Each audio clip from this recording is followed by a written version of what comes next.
I know what you're thinking. Another person watched Inside and is now stuck in the Bo Burnham binge hole again. Real original of you. Also, you normally look like you're 14 years old. Why do you look like you're 12 years old today? And why is this girl wearing an actual dog collar? Like, not even a choker, like an actual dog collar that is clearly used by a real life dog and probably smells terrible. I have no rebuttal. If you're here, hi.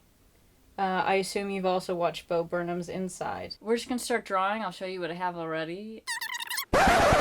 Why was it not a record player? Yeah, and then I went on for another 5 minutes about literal nothing, which no one wants to hear, not even me. So to make sure your viewing experience is less like this, and more like this, Steph from the future will be taking over this narration. Before we get into designs, I just want to tell you a little about my style when it comes to tattoos. I really like the flat look that a lot of Curtis Connor's tattoos have, like no shading, just black lines. But his are actually really well drawn. I mostly really like poorly drawn images with wonky lines. I just think they're so cute. So, without further ado, let's get started. As all of Bo's stuff does, it got me really introspective and inspired me to make all of these designs. Anyway, you may be wondering why I drew a stool. I wanted to show the messiness of Inside in a kind of overly simplified depiction. But before getting back to that, Socko! Who doesn't love Socko, right? I also like that I drew him kind of like a sock and kind of like a horribly disfigured horse head. I wanted the simplicity of the stool to represent the tidiness of the room at first, but then the old sock represents the messiness that the room becomes. Messy, but in a minimalist style. I know Art is Dead isn't from Inside, but hey, I was just drawing what I felt inspired to draw. Next we have an eggplant emoji, of course, inspired by the song Sexting. And then I tried to draw the eggplant again. I actually just let the stroke continue, and as I kept drawing, I kept on forming more and more phallic-inspired squiggles. This next one is one of my favorite pieces of art I think I've ever drawn. So I started by drawing 2 pill capsules like these, kind of inspired by the depressive mood of the special, and then I used the pill shape to be eyes. I made this face with a sort of burnt out expression. This one was heavily inspired by the ending of Inside with the just don't bit, followed by the light peeking through the door, kind of symbolizing someone in a dark place, yet at the same time there's a little light of hope somewhere. So I have the figure reaching out towards this small little light. This was the last design for Inside, which means that up next is Unus Annus, Unus Annus. Unus Annus was there for me every day during lockdown. It was something really fun to look forward to in an otherwise bleak year. Anyway, the first design was inspired by the camp series. I just decided that instead of the skull, I'd have 2 logs crossing like crossbones, so it would still have that creepy factor, yet still campy. Next, I drew a thumbs up coming out of a grave because it's someone being chill with dying, and I think that's fun. Usually, tattoos of lips are kind of sexual, so I really like the idea of fat, juicy lips around a bar of soap. Of course I had to reimagine the Unus Annus logo. They were known for their cool skull designs. Here's some real-time footage for you before we speed it back up. I just have a heavier hand to thicken and darken the strokes for the shaded areas of the skull. Then, sort of using the same style as the squiggle art from earlier, I drew an eye. Another real-time moment for you.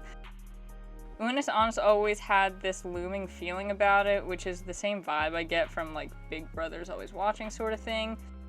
Kind of lifting the mood back up, I loved the stargazing episode. I think that the camping series was probably my favorite Unus Annus theme. So inspired by that, I drew some nighttime stuff like a planet, the moon, and a firefly in a jar.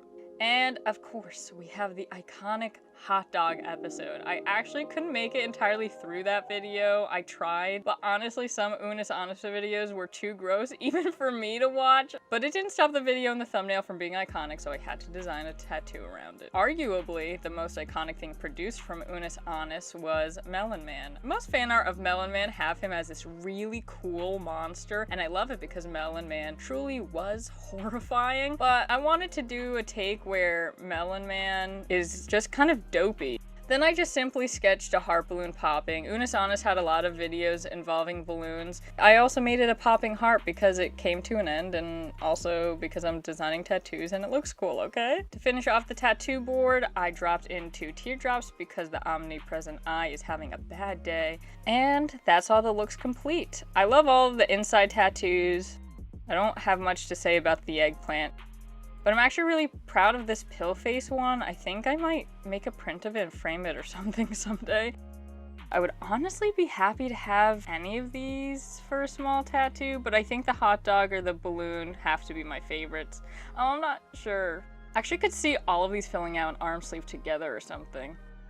Inkbox is this company that does semi-permanent tattoos, and they have this feature where you can upload your own designs and preview what they would look like. I really like the look of the stool tattoo, and I love the hot dog one. I didn't order either of them, but maybe I should. Could be cool to see my own designs on me for real instead of just in Sharpie.